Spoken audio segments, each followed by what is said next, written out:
Well, hello everyone, and welcome back to Adrian's Digital Basement. On today's video, we're going to be returning to the Plexus P20. This is a multi-user Unix system from 1985 that seems to, well, exist because there's a little bit of information that this machine was out there, but there's no technical documentation or any other evidence of this computer ever really having been used. If you haven't seen part 1 of this series, I recommend you watch that first because this was a continuation from that part. I'll have a link in the description below, plus a card in one of the corners. To recap part 1, I took this computer apart and I dumped all the ROMs on the motherboard and the SCSI interposer board that's in here. And then I took out the MFM hard drive and I got a successful dump of all the data on here using my MFM emulator. If I hadn't gotten a good copy of the operating system off this drive, well then there would be absolutely no chance of ever getting this computer working. Not unless someone can turn up the original tape, which almost certainly is the way to restore to a new hard drive. So in today's video, I'm going to try to actually get this machine powered up and see if we can communicate to the boot ROMs over serial. Very first thing I need to do though is take out the 2 power supplies that are in here and take them apart, because almost certainly there's going to be a few things like refuzz and caps and stuff that I'm going to need to address. So without further ado, let's get right to it.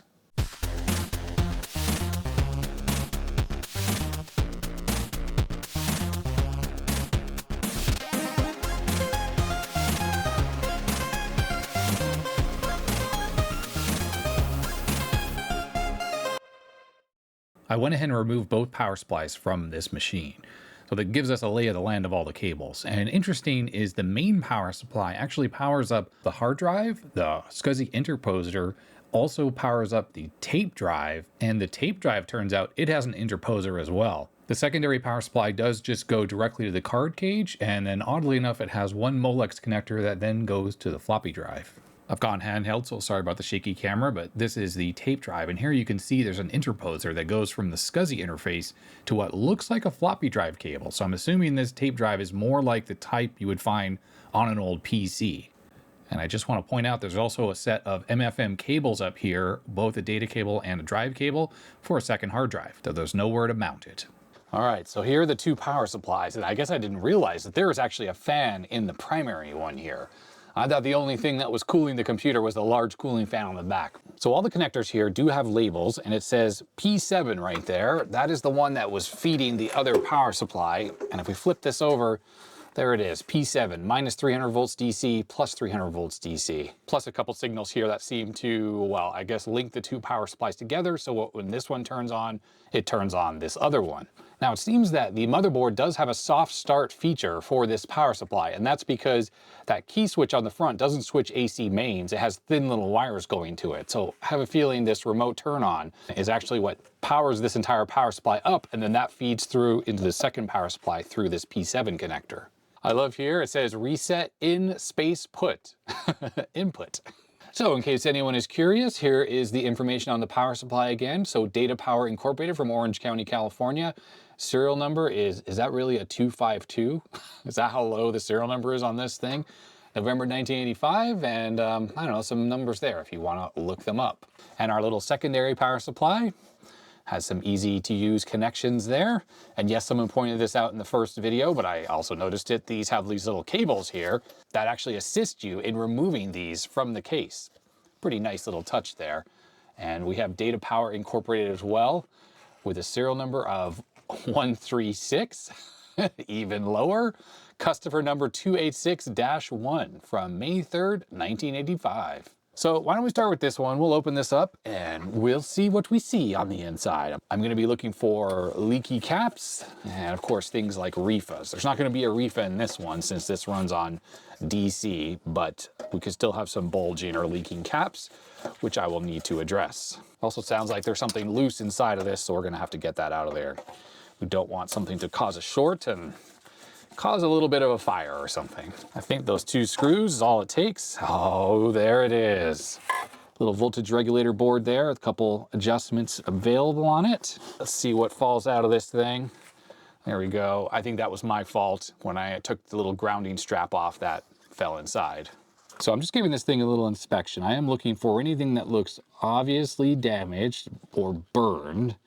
So far, everything looks really good. Now this thing is only passively cooled, right? It doesn't have a fan in it like the other power supply.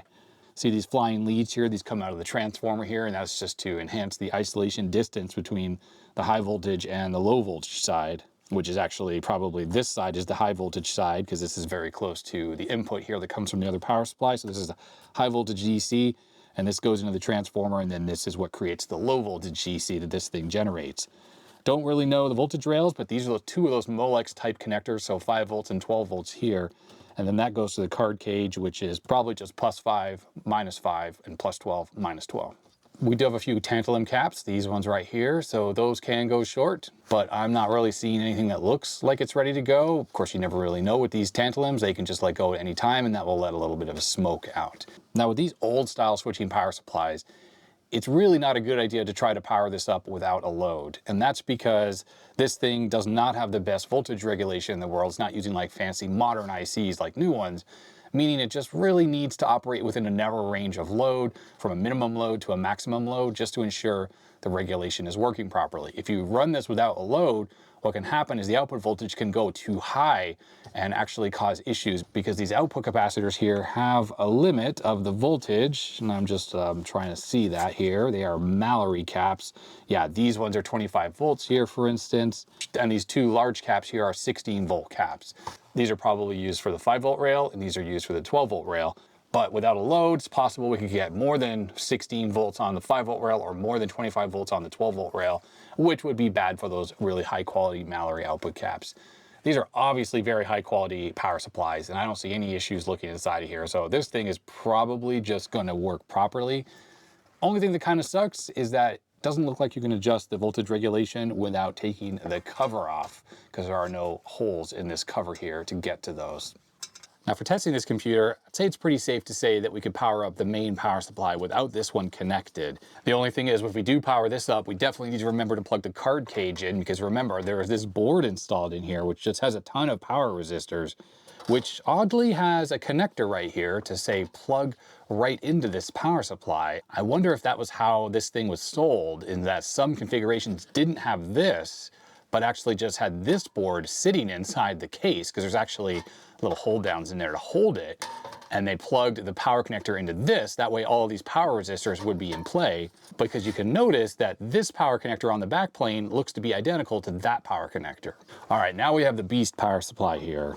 Got some screws on the side right here. I bet you there's a bunch of these on the perimeter, so I'm just gonna start removing them all. Okay, took those out. Oh, cool, this comes off.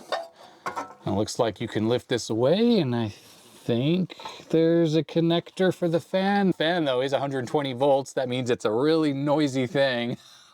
But anyways, wow. So we have another very, very high quality power supply here. Now REFAs might also be in here, but check it out. We got REFAs right here, a whole bunch of them. So these X caps and these are Y caps. We're gonna have to get those out of there. These are big boys. They're gonna stink the place up really bad. This is kind of lame. This cap here is just loose for whatever both of those are. No hot snot or anything. I don't think they're broken or anything. They're just floating around in there. Well, it looks like the fan actually has a power connector right there on that side, so we can get that off, which is good.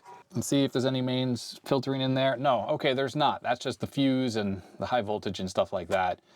So we just have to worry about these things here. I'm gonna get the board out of here. All right, we are free. There's the underside. A little bit of marks on stuff on there. Interesting. Just get this little mains box disconnected here. So the cool thing here about what we're doing, we're gonna get those REFAs out, but I can also take this outside to clean it, but I can also check for bad solder joints. I'm gonna warm up the hot glue gun just to keep these two components from flopping around so badly. Anything else that's loose? Everything else seems decently attached down. Now I'm looking for some X caps to replace these two 0.33s, and all I can find is 0.68s and 0.22s. So I'm gonna go smaller. I'm just gonna put 0.22s in there. I'm just gonna do my best and just try to replace them. I have a 0.1 to replace that one. And now I gotta look for some Y caps here. These are 0.015 microfarads. I'm not actually sure I have any of those. I may just need to leave those out entirely. So when you're trying to put new REFAs in, especially ones that are replacing really big ones like this, to get the spacing correct, it's actually easier to do it on the back side, and these are just sitting in there. That way I've already done the bending, so when I go to put it in the other side, it'll be a lot easier. Now the things that are most likely to have broken solder joints are these connections here to those connectors. So I'm just going to reflow all of these. And yes, I like to use my desoldering iron. It has a lot of thermal mass, so it works for big, thick things pretty easily. Now you can see this like large flood fill thing going on here, and there's a ton of solder on there and there. So there's no issue there. It's usually things like this that just have like a little thin trace that goes to them. Those are the ones that can have issues. Wow, it looks like someone cut a trace right there between those two components. So we'll just fix these things here. Now you just use something like a loop, and I'm just gonna quickly go over this and inspect everything, look for anything that's cracked on here. So I didn't find any broken solder joints, but I found something else I needed to address. See this darkened part of the board here? That just implies that that section gets really hot. You'll notice that it's right here, this area with this power resistor and these other components, well, there's a couple capacitors right there. Well, I ended up proactively taking those out. These are these two electrolytics, just because anytime you have something that gets super hot that discolors the board, it usually bakes the capacitors that are nearby. Now these power resistors, and there's a couple other around the board like these over here, the board's not discolored there. So they must get warm, but not so hot that it really discolors the circuit board.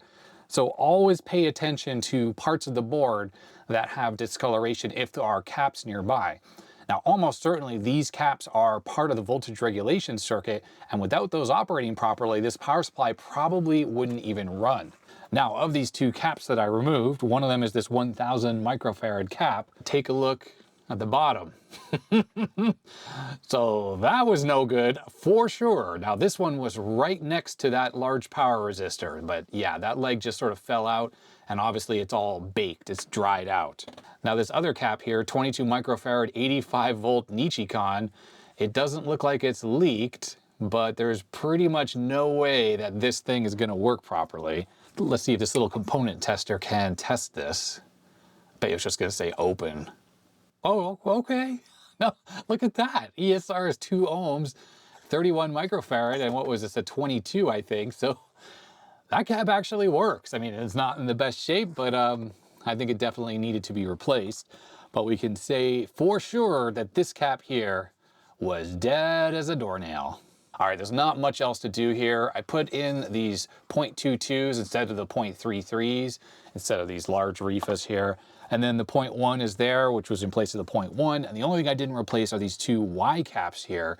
And I'm glad I took these out, because when these caps get old, they start to leak.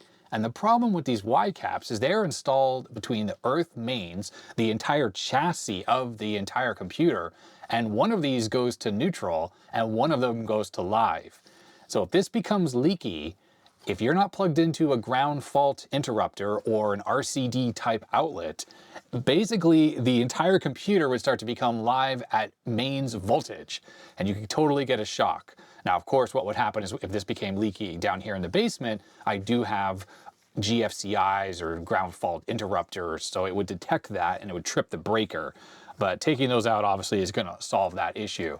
Modern Y caps look like blue discs, and I just don't happen to have any that I could put in here. But I'm going to operate without those. I'm not recommending you do anything here. I'm personally okay with running without them. But if you're working on a power supply, please replace every component that you take out with the same like-for-like component. Obviously, don't use refas, use more modern ones. But yeah, in place of Y caps, put the Y2 safety caps, and in place of X caps, which are these other ones here, you can use X2 caps instead, which is what I've done here. Well, the power supply is back together. It's time to put this back in the computer, along with the motherboard, and turn this thing on and see what happens. Rammy's there to help out. So the motherboard is mounted. Both power supplies are back in. Sorry, that's making it out of focus. The rear power supply, which is that one there, that power supply is fully connected. The other one is sitting in there, but it's not connected right now. The interconnect cable between the two is disconnected, so that power supply is not going to do anything. Multimeters are set up here. They're on manual ranging, so hopefully those should show 5 volts and 12 volts. The cables go up into a Molex connector that was unplugged from, I think, the tape drive. The key lock cylinder has 3 positions there. It has a circle with an empty hole, a full circle, and a little dash down here. I don't know what they do. So currently the power cord is disconnected from the back of the machine, but I'm assuming if this is in the wrong position, then the machine will just turn on. And the idea is we're going to power on the machine, and I need to watch the voltage rail there just to make sure that we are not over voltaging any of the two rails. So we'll get the camera positioned so they are visible. And I'm going to go back here and turn on the power strip. Okay, nothing happened. Power strip is on. So I'm going to turn the key cylinder here. All right, something's happening. Got a couple LEDs on the front here. 1 and 6 are lit up. Now all the fans, by the way, are, oh yeah, I didn't even check the voltages, 5.07 and 11.89, so we're looking good. I'm actually gonna turn this off. I'll take these leads out here and just reconnect to the tape drive. Let's turn this back on. I don't know what these lights mean here. I thought that that's 0, 1, what was that? Oh, that was just part of my multimeter probe. 0 was on earlier, and now just 6 is on. Now ideally, I should probably plug in a terminal so we can actually see an output. What's the other position do? Sounds like the power supply makes a hissing sound when it's in that mode. Don't know what the difference is. Let's turn this off again. So I don't know why that looked different there than the first time. Oh, there we go. Both of those lights are on now. 0 and 6. Now I'm wondering if these are some kind of like diagnostics. If we plug in a terminal, maybe there would be messages printing out. I don't know. Let's just let it sit for a second and see if these change at all. No, it doesn't appear that anything is happening here. All right, well, I need to get a terminal hooked up because we need to see if anything is happening. Now, do you think we plug into 0 or 7? I'm gonna plug into 0, see how that works. We're over at the desk here, and I have a serial cable that goes from my bench PC here over to serial port 0 on there. And I'm using a no modem cable. I have it set for 19.2 kilobits per second. Hopefully that's the right rate. We can fiddle around. My lab machine actually has real COM ports. I have a PCI Express multi-IO board type thing with 2 serial and 1 parallel. So hopefully that works. Okay. So what you see there is putty. Let's turn this on. I roll my chair over. Here we go. We certainly got nothing on that serial port there. Nothing at all. So I'm wondering if I should move it to serial port 7. And the reason why is on the front panel, they're all amber LEDs, except for 7, which is green. So maybe that's like the console terminal or something like that. Okay, I moved it to serial port 7. I'm pulling the power cord out here. Let's plug it back in. It moved the cursor a little bit, but I think that was just from plugging in the cable. Well, this is pretty disappointing. I'm just gonna fiddle around, maybe try not using the no modem cable, using the no modem cable. It makes sense you would need to use no modem because we're going from a computer to a computer. Typically, you need to use a no modem in that situation. But maybe that's not the case here. And of course, serial is a bit of a pain because you have the transmit and receive. If you're swapped around, then it's not gonna work. I have been fiddling around with the P20, and I think I've figured out why it doesn't seem to be doing anything. It doesn't seem to be even attempting to boot. Now, I'll just preface this by saying that one time, it actually started doing stuff on the front LEDs. Like, instead of just those 2, it was the green one came on, there was some flashing and changing around of stuff. So I think the motherboard does have some capability to run, but I think I figured out the problem. So the first thing I did is I toned out that front power switch. I wanted to see what the various switch settings did. And what I figured out is the 0 or the O is just off. The wires that go into that switch, none of them are connected together when it's in that position. Then the up and down position for the key lock is, I guess, the on position. And it's the typical, 0 and I for on and off. And what that does is it grounds the remote power on signal that goes into the power supply. So that key switch on the front has 4 pins. 2 of them are just ground. One of them is the remote power on, and one of them is the reset input that goes into the power supply. So when it's just up and down or in the I position, the only thing that's connected is the ground to the remote power on. If you turn it to the next position, which is the O, but it's filled in, that also connects ground to the reset input on the power supply. Now, I don't fully understand what that does. Maybe that's just the reboot for the whole computer, which is why they want you to use the key to do that. So you turn it to that position, and I assume you leave it a second, turn it back to run, and then it just continues operation like after rebooting or something like that. I'm not sure where that switch setting goes into the power supply. Like, why would you need to reset the power supply? I'm assuming somewhere else on the motherboard it's also picking up that signal and it's, you know, issuing a reset for the whole computer. So during my initial testing though, I had it in the I position, which is the run position from as far as I can tell, but obviously the computer wasn't doing anything. We just were stuck on those 2 LEDs with no operation. Well, looking at the 4 pins that go into the power supply, and this is labeled on the side of the power supply, we have remote power on, that's when you ground it, it turns on the power supply, and there's a relay inside, so it turns on the fans as well. Then you have pin 2, which is that reset input. It says in space put, and putting this key switch into the reset position does ground that particular input, which seems to be pulled up. In fact, when the computer's off and you plug in the power supply, that pin appears to go up to like around 8 volts for whatever reason. And then pin 3 is an input from the power supply, and it is the power fail. It just says power fail, and I'm assuming this is sort of similar to power good. And then there's a pin 4, which is reset out. I don't know what that does. Maybe that goes somewhere else on the motherboard to reset other things or something.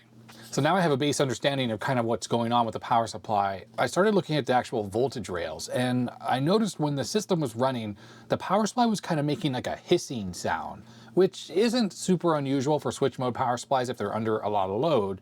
But I don't think this thing should have been under a lot of load. The only thing that was really connected was floppy drive, the tape drive, and the motherboard, and the interposer. I had the interposer connected, and yet it was making a lot of hissing noises. So I put the oscilloscope onto the 5-volt rail, and well, it was really, really noisy. We were getting like over 500 millivolts of ripple on the 5-volt line. Now the 12-volt and the minus 12 looked totally fine. They were just smooth and working properly, but the 5-volt was not looking good.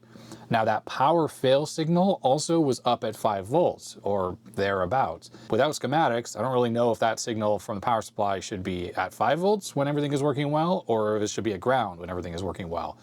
I have a feeling that the ripple is probably keeping the computer from even executing. When you have that much ripple on the system, the CPU is just not going to be able to execute code properly. Now it's still around 5 volts, like when I hook up the multimeter it showed 5 volts, but the scope really revealed that things aren't looking so good. Now I was a bit gung-ho with the power supply thinking, oh, you know, it's just going to work. I had those few parts I needed to change and the rest was going to be fine. Well, it appears that's not the case. I have a feeling those output caps on the 5-volt rail are just not working properly. Now the thing is, it could be that there's excessive load on the power supply into the motherboard or the other things on the computer, and that's causing the excessive ripple.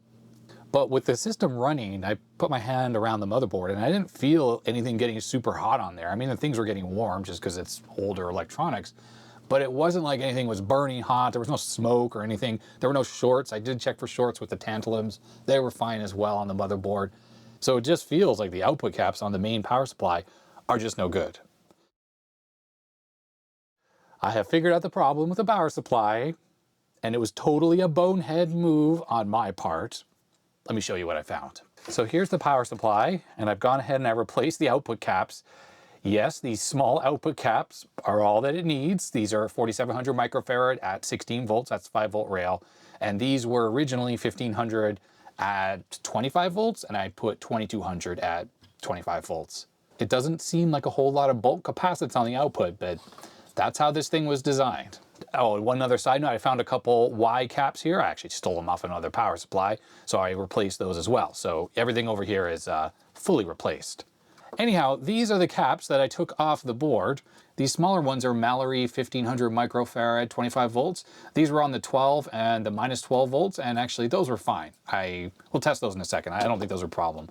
But these are the two that were on the 5-volt rail. And remember when I opened this thing up how wobbly they were? Well, yeah, there was a good reason for that. One of the leads had broken off both of these. Like it just metal fatigued right off. So we were operating the computer with literally 0 microfarads on the output on the 5-volt rail. No wonder why it was all over the place. I should have looked more carefully when these were wobbling around versus just putting some hot glue on them to keep them from wobbling. I think everyone wants to see these measured, right? So let's start with these smaller caps, which we know are good. They don't have a marking on them for polarity, but I assume that dot is probably positive. The PCB has markings for polarity, but I also verified because obviously it's pretty easy to install the positive ones. You just go to the ground on the negative side, and then for the negative rail, you have to reverse the cap. So we're getting 1800 microfarads at 0.02 ohms. Yeah, this is a good cap. Mallory makes good stuff. I might actually just keep this because that's a good cap. I shouldn't have changed them, to be honest. Should have just left those on there. But hey, it's already done. The other one here that was on the minus rail, look at that. It's just freaking amazing. Yeah, 1500 microfarad is the rating on these. They're reading even higher than they originally were, but that ESR is super low. Okay, so these, this has a little red mark on the top, but this one has a little bit of a plus thing going on there. So we'll hook the plus lead there, and hopefully I can get this clipped on to what's left of the minus. There we go. I think you have to go lower frequency for it to actually measure. There we go. So it's a good cap. I mean, the ESR is nothing, and we're completely within spec. It's just the lead is busted on it. Oh, it's so annoying. The reason why I never actually tested these off the board is because these Mallory caps are just kick-ass. They're so good. And as you can see, yeah, I mean, all four of these caps are 100% perfect within spec. No issues. In fact, it's probably that these Nichicons I just put on here, which I got from DigiKey, are probably going to fail before these things actually fail. It just sucks they didn't put down a little hot glue. That would have kept the lead from breaking on this. That just sucks. All right, the power supply is back in the machine. Everything is re-hooked up, including all the drives and stuff like that. I don't have the second power supply hooked up still. This is connected into the Molex connector, so we can switch the mode of this to actually look at the voltage. 5-volt rail, of course. But I also have the oscilloscope clipped on to the 5-volt rail, so I can look at how clean that is. So I'm going to plug the power supply in. So that is plugged into the mains. Of course, the switch is off. Let's see, the power strip is turned on. So here we go. Let's turn this on. Oh, tape drive is making a bunch of noise. So we're getting the good LEDs there. The green one's on, plus one of the other ones. Yeah, 5-volt rail there. That looks much better now. If we switch the mode here, 4.95 volts, we have a nice solid line. So that looks good. Far better than the noisy garbage we had before. Ooh, check it out, check it out, check it out, check it out. The LEDs are doing stuff. Blinky, blinky, blinky, blinky, blinky. Oh, this is a good sign, everyone. So that power supply was causing all the issues here with this, but the blinky blinky here, I cover that so you can see the blinky blinky. That's what we want to see. That is what we want to see. Okay, what I'm curious about now, that power fail signal that was over here on the connector, it was pin 3, is just at 3.5 volts. Okay, this is still blinky blinky over here. Yeah, I don't really know what that does. Oh, let's try the reset. So I'm gonna move this into the reset position. Okay, it stopped. And we put it back there. Okay, I don't know what that did. Maybe it just put everything in hold or something. But let's pull that off there. Oh boy. I have it connected up to COM 0. Let's turn it on and let's hope we see some activity there. If the baud rate's wrong, we should at least see some garbage there. Oh, okay, the lights are blinking. They're doing stuff. We're not seeing anything. Well, there was just that one little letter there, but maybe that was there already. Now again, this could be the same thing where I might have the transmit receive reversed, or I'm on the wrong COM port. All those lights are blinking on there. They're doing stuff. I switched it over to COM 7 and I'm not seeing anything there, so I'm gonna do the off and on thing here. Looking over my shoulder. Certainly nothing happening on there. Nope. I'm gonna put it into that reset mode or whatever it is. Makes all the lights stop blinking, so that's something. As soon as I go back to the middle setting, they start blinking again, but nothing on the COM port. I'm just gonna reset the terminal just in case. So oddly, I hit enter on the keyboard and the the tape drive was making noise and all the lights stopped blinking on the front. All that's on now is 7 and a couple of the other ones, but the tape drive is making kind of like tape noises. There's obviously no tape in there. Maybe this needs to be at 9600? I don't know. We're making progress. It says Plexus. That's coming from the machine. Now I'm on serial port 0, but the thing is the pinout is completely non-standard. So I was using the oscilloscope to kind of look to see which pins had something going on, and it's pin 1 that's outputting this, and the ground pin is also something completely unusual. And I have a serial port set to 9600 bits per second, and the flow control doesn't matter because it's not even hooked up. And that is showing Plexus. So let me go try to do the reset and see if that says anything. I know you can't really see me, but it's noisy over here. So it's in reset now. And I turn it off and now it just says Plexus. Let's turn off the power altogether. And we'll power back on. Now it just says P, Plexus. Okay. Weird, very weird. So I turn the machine off and on, and now it doesn't boot at all. It's just doing 2 lights and 1 is kind of dim. It's kind of what it was doing when the power supply was messed up, but I did check all the rails. They're all perfect. There's no excessive ripple. Everything looks good on the power supply. So there's definitely something going on with this motherboard here. Maybe it's just a matter of reseating every chip, but I think what I'm gonna do now is take a break and I'll see how this is in the morning. Now that we have the serial board hooked up, if it does display any text more than Plexus, we'll see it. And maybe that'll give us a clue as to what's going on. I was just shutting everything down and I pulled the plug on the computer and I just happened to plug it back in. And look, I noticed the pattern on the LEDs was different and look, it's showing the self-test message. So this absolutely confirms we're stuck in a boot loop. The problem is, I don't even have a manual. Like, I don't even know how it's supposed to work, let alone schematics and that incredibly complicated board.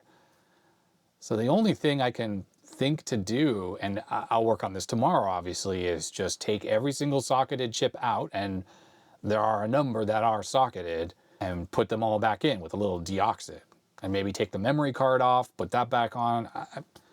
I don't know. I would hope that if the RAM were bad, for instance, that it would tell us that. This is not reassuring what it's doing right here in a boot loop. Also, we could have some damage around the battery area. Maybe. I don't know.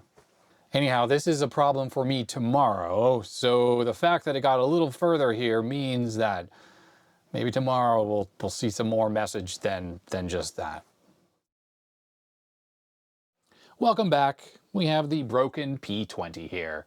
Now, I've given a lot of thought as to what was happening last night, and I've come to a bunch of different conclusions that we need to follow up today. First off, I noticed that the power supply, which is on the other side of this motherboard, of course, the fan is not working on the big master power supply. Now, the funny thing about it is I am positive that I reconnected the cable to it, and I watched the footage that I shot yesterday, and while the power supply was apart, I actually spun the fan. So the bearings aren't bad. There's something else that's failed inside there. So I noticed this because when I was sort of cleaning up and putting everything away last night, the whole power supply was super hot. And I'm wondering if that maybe has something to do with the issues that this machine is having. When I had this thing powered up last night, it was just continually rebooting. When this computer had been off for just a couple minutes and I turned it back on, the pattern of the lights on the front of the machine looked a bit different, and then I actually got that full banner about the self-test. It's my assumption that something in the motherboard, or maybe it's the power supply, is causing the motherboard to just continually reset. And you know, when I turned it on, it said like P, P, P, and then it started saying Plexus and that kind of thing. And the lights on the front of the machine as well were just sort of flashing all in unison. I think that was the reset cycle that this thing was stuck in. I already know for sure that when you turn the front key switch to the reset position, that actually sends a signal to the power connector onto the reset input signal that goes into the power supply. But then there's a reset output signal, pin 4, and that might go to a reset circuit on the rest of this motherboard here. And I didn't dig into that at all. So that's something we can do today.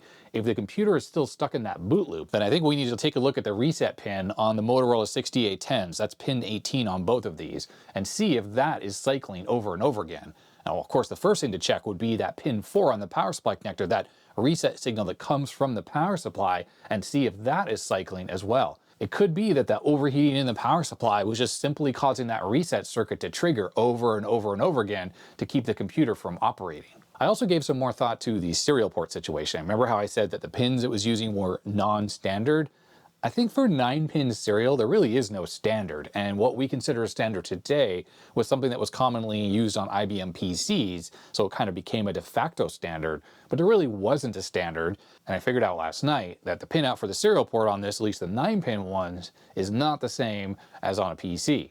I already know what the transmit pin is from this machine sending data out, I already know what the ground pin are, but for us to control the machine, we have to figure out what the receive pin is on this motherboard. And I talked to my friend Pat, and he gave me some really good tips, which I've gone ahead and followed, and I think I figured out what the receive pin is. Let me show you what I figured. These are the 9-pin serial ports on the back of the computer, and this one is serial port 0, and that's the one that we saw data on. So we know that's the one that's relevant for this system as it's booting up. This 48-pin package right here is a MOSTEC SIO chip. I went and looked up the datasheet for it. This chip interfaces to the CPU and provides 2 serial ports. This doesn't provide RS-232 signal levels, it just provides the protocol for RS-232. You'll then need some signal transceivers or signal transmitter and receiver chips. And that's what these chips are right here. This one that's a white color here, this is an MC1488. And this chip right here is an MC1489. The pinout for the MOSTEC shows that this thing has 2 full serial port support, including hardware flow control. And that does make sense because we actually have 4 of them on this motherboard for the total of 8 serial ports that we have. And then the 1488 and the 1489 each have 4 buffers each in them.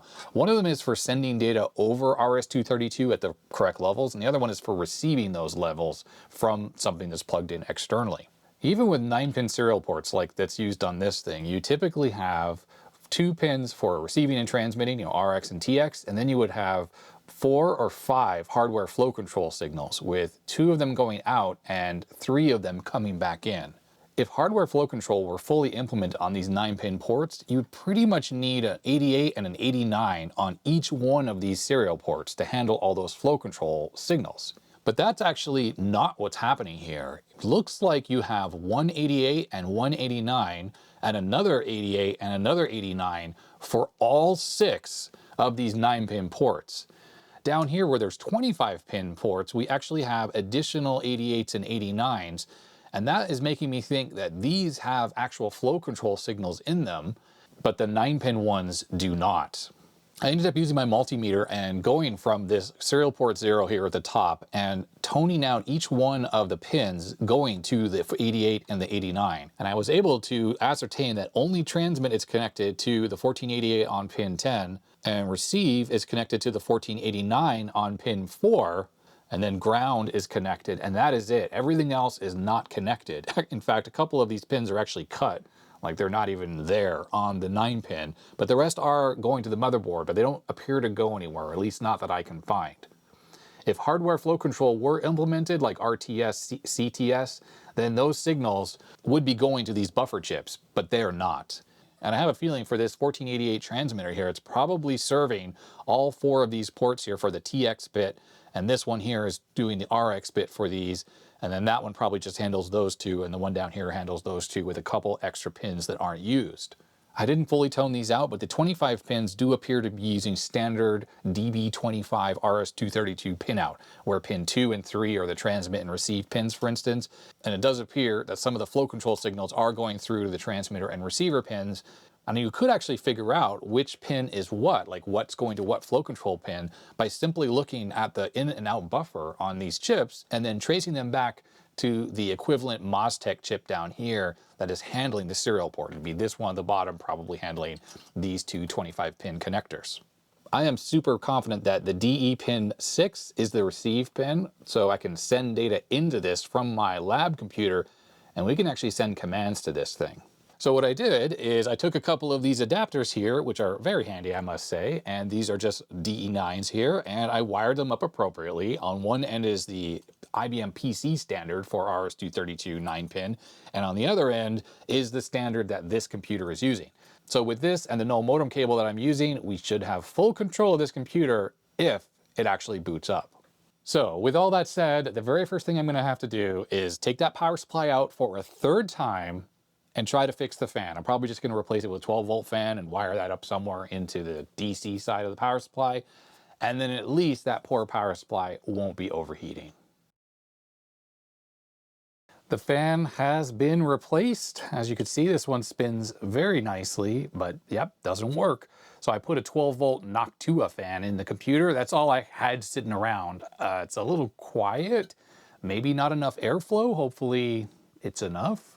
What I want to do is turn this thing on just very briefly. I have the big noisy case fan disconnected. That's a 120-volt fan as well. I just want to make sure that that Noctua fan in there is spinning.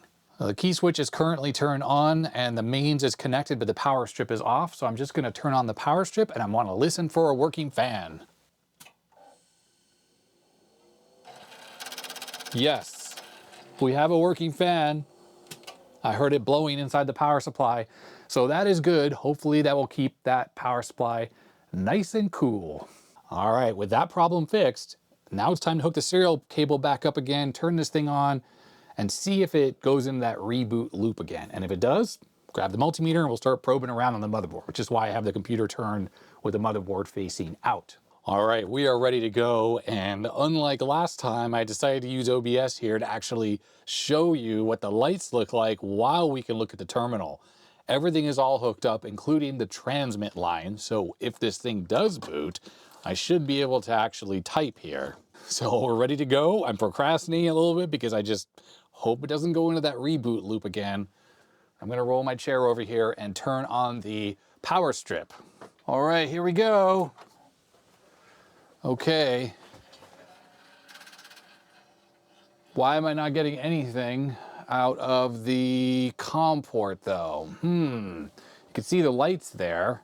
Okay, one of the differences is I was using an extension cable on the serial port because it didn't all reach. I guess this extension cord was not a straight through cord or something. I don't really know where this came from. Let's not use this. All right, so now the view you're getting is of the back of the computer where the serial port's connected. I know that's a little bit boring, but sorry, I just can't make it all work with the computer turned around like that where my cord reaches. Okay, here we go again with the power strip. Nothing. Oh no. Oh, that's not, it's working worse. So I looked at the front and the lights definitely are blinking, not in the rebooty way, but in the I should be working way. In fact, the tape drive is doing noises and stuff like as if it's trying to boot. But why are we not seeing anything? What just happened? I hit enter and okay, so the system is working. I wonder if I just have a bad connection on my little like dongle thing that I set up. Well, okay, so I took a look at the front LEDs. All of them are just solid on, no more blinking. So I guess that continual rebooting was the power supply overheating. I don't really have any other explanation for it other than that. And maybe there's some kind of a chip in there that handles the reset circuit and it was just getting too hot and causing it to constantly reboot. Okay, so we're definitely working. Plexus primary boot, Control M. Control J, and pushing letters, and you know what, I don't think this is actually getting through. I'm gonna reboot the computer and let's see if we can watch the entire boot sequence. So I just did the reset by turning the key back and forth, and this is what we weren't seeing yesterday. Self-test revision 3.3. Right. SC device not freed. I'm just looking at the errors that we had before. I'm assuming right now it's doing self-test diagnostics. Let's see. That one was a bit anticlimactic because the computer is working and we weren't seeing the serial output, even though we should have been. The tape drive keeps doing stuff over there. Oh, I was away because I thought it had frozen. Warning, config info invalid. Primary boot, but I see I'm pushing stuff on the keyboard and it is not doing anything. I don't think my transmit line is getting through properly. But check it out, 2 megs of RAM, self-test complete, Plexus primary boot revision 1.2, boot disk, SCSI device not free. Okay, I guess that's fine. Now, if we look at the serial settings, I do not have any flow control turned on right now. That means that it's not looking for like a signal before it can transmit any characters. And the fact is, I'm pushing enter, pushing, all sorts of letters on the keyboard here, and absolutely nothing is happening. I'm pushing Control M. That wasn't me. That's just it exiting the boot process. Obviously, it's trying to find some kind of a hard drive. And since the hard drive is not actually connected to this, I assume it's trying to boot there. I don't know. But I should be able to type commands. I'm pretty sure that that's a prompt, and we should be able to do stuff. And the fact is, it's not working. I have to say I'm extremely relieved that it is not boot looping anymore. This is excellent. I mean, I was completely worried that there's just this thing was going to be a nightmare to troubleshoot, because the board, by the way, when I was looking at it, it's a multi-layer board. I can see there's traces underneath the top layers, and that just makes actually troubleshooting boards when you don't have schematics so difficult, because traces are underneath other things, and it's a bit of a nightmare. So the fact that it's passing its self-test diagnostics is freaking excellent. I think to troubleshoot this problem, I'm going to clip onto the MC1489. I think that's the chip that is receiving the signals. I'm going to hook the scope up to it, and I will try to send a text file through PuTTY here, because that's the problem is I can't, I have a wireless keyboard. I can just take it over there and type. I was thinking like, I can't type in the terminal from over there, but yeah, wireless keyboard. Okay, so I'll take the keyboard over there and I'll send some letters and I'll look at the oscilloscope. That is the right thing to do. All right, so the system is booting up. There are the LEDs here. I power cycled it and they're not flashing, so that's a good thing. But I noticed when I turn this on, it does go through several of those flashes, kind of giving me flashbacks to earlier in this video, so a bit scary. And you can see here we're getting the P, P, P, P. It's sort of doing the same thing. It falls out of it though, and then it starts to work. Although you can see up here, I powered it on earlier, and we got multi-bus failed. And now it's just sitting here doing nothing. And it's been quite a bit longer than it was up here where it actually worked. So I'm not completely convinced that this thing is actually working properly. I mean, at least we're not getting the continual reboots. At least it does it for a little bit and then it stops. So that's good, I guess. For troubleshooting the serial console, I actually have a clip on the MC1489. And the input for the transmit line that does come from my lab computer, it comes in on pin 4. And according to the data sheet, it's pin 6 that is the output, the TTL output, that makes its way back to the MOSTEC SIO chip here. And this is actually the slightly troubling thing. On the scope, if I type on the keyboard, we are getting letters. So pushing random keys on the keyboard, and you can see there it is, hitting enter. There's, I guess, the enter key for serial. Oh, okay, and that noise that it just made is actually the diagnostic completing. So it actually worked, no error. I don't know what that multibus error was. It might have been because I didn't turn the system off for long enough. So it's working, but I push all the keys on the keyboard and the system does not respond at all, which is annoying because I know that that transceiver is turning the serial RS-232 into a normal TTL signal, which we see on the scope there. So why doesn't it register any key pushes? Yeah, why indeed? I was just pushing J on the keyboard and there's a bunch of J's typed on there.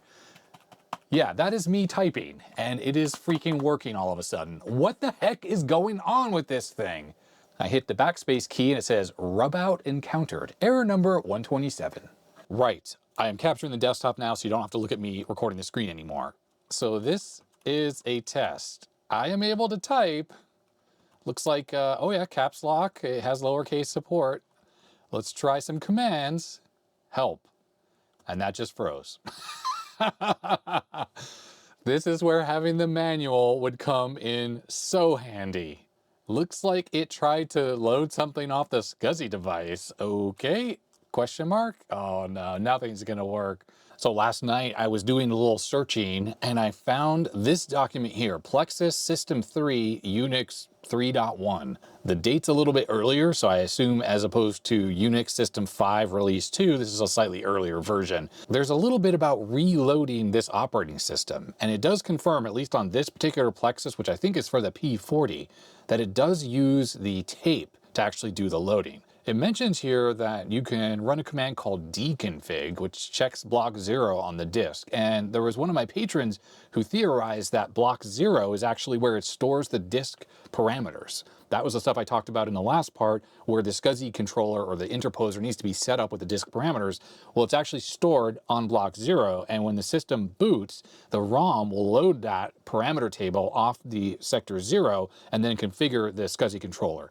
I'm assuming dconfig is not a command we can run, and yeah, it doesn't look like it is. So this must be a command you run inside the running operating system itself. Actually, look, it does say, shut down your system, press reset, obtain the primary boot prompt, which is obviously what we're at now, then run the standalone dconfig. If you need to get the dconfig program off tape, you will have to mount the tape. So I guess that's something that does need to load either off the disk or a tape, and we don't have either right now. Anyhow, this is what I was reading last night. Turn on the system, press the reset button. Wait for Plexus self-test revision x.x to complete. The system informs you about the disk and tape driver names in use on your system. Well, it's not telling us anything right now, e.g. PD or PT, primary disk or primary tape. It tells you about the various boards, Ethernet, ICPs, and tells you about the memory size. The boot message is Plexus primary boot revision 2.0, and we're getting Plexus primary boot revision 1.2. And after the boot message, you get the : prompt, which is the boot prompt. The disks come pre-formatted from the factory. In the event of a major catastrophe, you'll be required to format the disk. See the user manual for instructions on how to do it if necessary. Make a system file on the disk with the mkfs command. Let's just see if these even work. I mean, I assume it's trying to load this off tape, which doesn't exist, right? To do this, mount the release tape and respond as indicated in bold. So yeah, it's trying to do something like load off the tape, which doesn't exist. The sequence is mkfs, and you do this, and that obviously creates or formats the file system on the new disk. And then you use this restore command, which will actually restore the operating system off of tape, I guess. And then for system startup, obtain a primary boot message with the : by pressing reset if necessary. Once you have the boot prompt, type return. The machine should respond : sys3, and the following will appear. And that's it, obviously loading the system into single user mode, I might add. I was concerned in that first part we didn't necessarily have the root password, but we do. And the fact is, if you boot in a single user, it doesn't matter anyways, because you could just use the password command to change the root password. It says you're in single user mode, so to go to multi-user mode, you just do init2. Yeah, it's the old school init commands. And then you run the multi-user, type Control-D, and you'll get the login prompt. So this is actually useful info. I don't know how appropriate it is for this particular machine, but it still is useful. Now it's just talking about doing a system update. This is all stuff inside of Unix itself, which of course we don't have working yet. Further down this document, it actually has a little info on LEDs, and on the front, it does have a 0 through 7. I just assumed those had to do with the serial ports, but I guess not. On this machine, LED 7 is green, and the rest are amber. If I turn out the light there, hopefully you can get an idea of what the LEDs are looking like right now. So 7, which is the green one, is lit, and it says waiting for disk. Also 0, 2, 3, and 4 are all lit. So 0, 2 doesn't mean anything. It says they're reserved, at least on this. 3 is swap in progress and toggle for 1 second for 4. Okay, I don't know if those really make sense on this particular system. Unfortunately, at the end of this document, there wasn't really anything more about this boot process. So I wonder what some of the commands are that we can run in here. Nice thing is, the system is still working, it hasn't rebooted, and I can still type commands. Incidentally, hitting backspace gives us this rub out error, but if I type hello and I hit Control-H, that does allow us to, retype what you needed. You can quickly fix that in PuTTY here by just changing this to Control-H. Some of these commands actually seem to do something. So hello and Adrian, those just give an error right away, but help actually pauses here. So my assumption is if the tape were in there, it would be trying to run a program here that to actually give us some help. I'm gonna type /sys5 just to try, and that's attempting to do something. Part of me wonders, if we try to decompile the boot ROM, is that gonna give us a list of all the commands that we could actually run inside of here that don't require loading off of the tape or disk? I'm just noticing that when I type, the LEDs blink on the front of the computer. I think it's just literally printing 4 bits from whichever character you're sending. It's sort of like a little bit of a diagnostic, I guess. So if I send the character 1, I just have the bit 1 lit up. 2 is binary 2, 3, and so on. And the same for different letters, pushing letters on the keyboard. It probably just shows the most significant bits or the least significant bits or whatever. If someone knows ASCII off the top of their head, it's probably what's happening there. I think what I want to try here is I want to turn off the machine, and then I'm going to turn it back on, and I just want to make sure that we could still issue commands to it. Now in that documentation, it was kind of interesting how it talked about turning on the computer and pushing reset. I wonder if that is necessary for like the initial startup of this machine. And maybe what you're supposed to do is turn the key all the way to the reset position when you power on the machine, and then put it back in the run position, and then it will boot normally. Let's give that a try. All right, so the machine is off. And now let's turn it on and put it to the reset position and let it stabilize, the power supply that is. And then we turn this to the run position. I think that might be it. We did not have that repeating Plexus pattern. It just went right to self-test. So maybe you need to wait for the power supply to stabilize. Otherwise you get that constant rebooting. Oh, that reminds me, by the way, I looked everywhere on the motherboard for a 555 or a 556 timer, which is typically used on most systems in the 80s for the initial reset circuit. And I did not find it anywhere on there. But when I was changing out the fan, there was a 556 inside the power supply. So that might be something to do with the reset. Oh no, multibus failed. There's that error again. I don't even have the whole card cage even in there. Not that the card cage does anything. That is interesting. I wonder if I need to turn the machine off and let it sit there and wait for a little while. And I also wonder, is it still booting? Oh, okay, no, it's still, oh, self-test failed, okay. Config info invalid. So right now 0 and 3 are blinking, which I assume is the failed message for the self-test. I'm gonna turn the thing off and let it sit for longer in off state. Part of me has me wondering if the battery backed up RAM, which is also the clock chip, same as a PC, is corrupted. Kind of like what happens on a PC when you first boot it up. You know, you have to initialize the default values. And it seems like you have to do that once the system is booted with that deconfig command. Or at least that seems like what you have to do according to that paper we were reading. So maybe what's happening here is it like thinks it has multi-bus, even though it's not configured. You know, I'm not really too sure. So maybe just leaving this off for a minute and let me try turning it on. And I'm gonna do that reset trick where I put it on reset first, let it stabilize, and then see if it boots.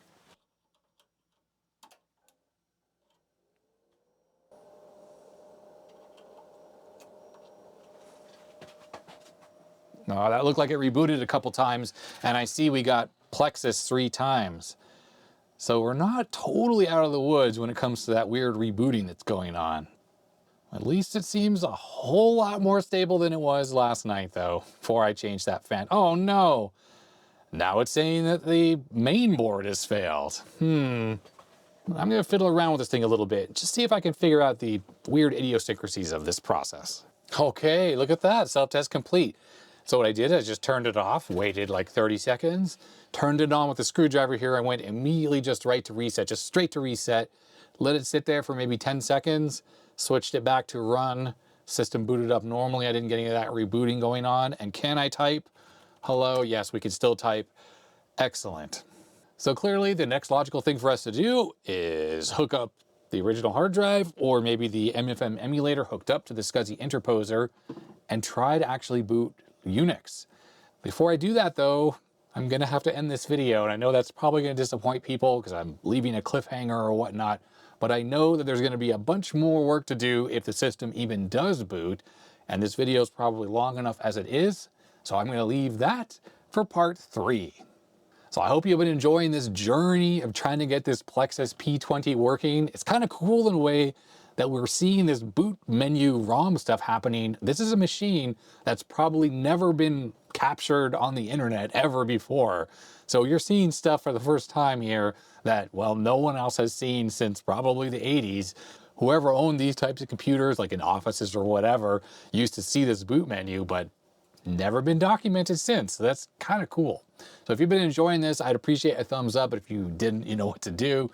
Huge thanks to my patrons. Their names are scrolling off the side of the screen. They make it possible I do this full time, so I owe them a huge debt of gratitude. So thank you so much to them. You can become a supporter. There's a link in the description below. Hit that subscribe button if you haven't already, and all the other YouTube junk. And well, stay tuned for part 3, where hopefully we can get this thing booted up into AT&T Unix System 5, Release 2, First time ever, that would be so freaking cool. I'm pretty excited that it's gotten to this point. I was really scared that rebooting problem we had was something that I wasn't gonna be able to fix. So changing the fan, there we go. Don't let your power supplies overheat. So that's it. Stay healthy, stay safe, and I'll see you next time. Bye.